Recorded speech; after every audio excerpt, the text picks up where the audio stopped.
BRS ఎమ్మెల్యేపై కబ్జా ఆరోపణలు కలకలం రేపుతున్నాయి.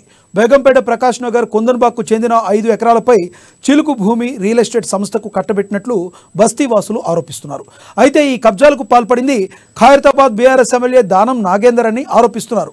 అధికారంలో ఉన్న తాను ఏదైనా చేయగలుగుతానని గత దశాబ్దం నుంచి స్థానికులను భయభ్రాంతులకు గురి చేస్తూ బస్తీవాసుల నివాసాలకు కబ్జాలు చేస్తున్నారని బాధితులు ప్రజాభవన్ వద్ద నిరసనలకు దిగారు. బస్తీవాసులు ఇళ్లను కొన్నింటిని బలవంతంగా ఖాళీ చేయించినట్లు కూడా బాధితులు చెబుతున్నారు. ఇక బీఆర్ఎస్ కబ్జాకోర్ల వెనుక సుధీర్ గౌడ్ అనే వ్యక్తి ఎమ్మెల్యే పేరు బయటికి రాకుండా ఈ తతంగాన్ని నడిపిస్తున్నట్లు బస్తీవాసులు ప్రజాపాలనలో ఫిర్యాదు చేసినందుకు వచ్చారు.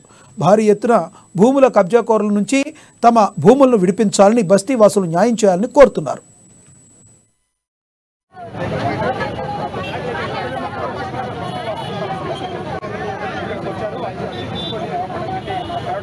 ఆ సమయంలో వాళ్ళు తమకున్న సమస్యలు మీడియా ముందుకు చెప్తున్నారు. మొదటిగా మనం కూడా ఎక్స్క్లూజివ్గా అదేవిధంగా వాళ్ళ ఆల్రెడీ ఫోకస్గా ఉంది కాబట్టి సో ఎవరైతే మీడియా ముందుకు వచ్చి మాట్లాడతారో వాళ్ళని ఫోకస్ చేసి అది ఎమ్మెల్యేకి పంపిస్తే ఖచ్చితంగా వాళ్ళని ఈరోజు రాత్రి కానీ రేపు కానీ పిలిపించి భయభ్రాంతులు గురి చేసినట్టుగా ప్లాన్ చేశారు. సో అదంతా కూడా వాళ్ళు గమనించి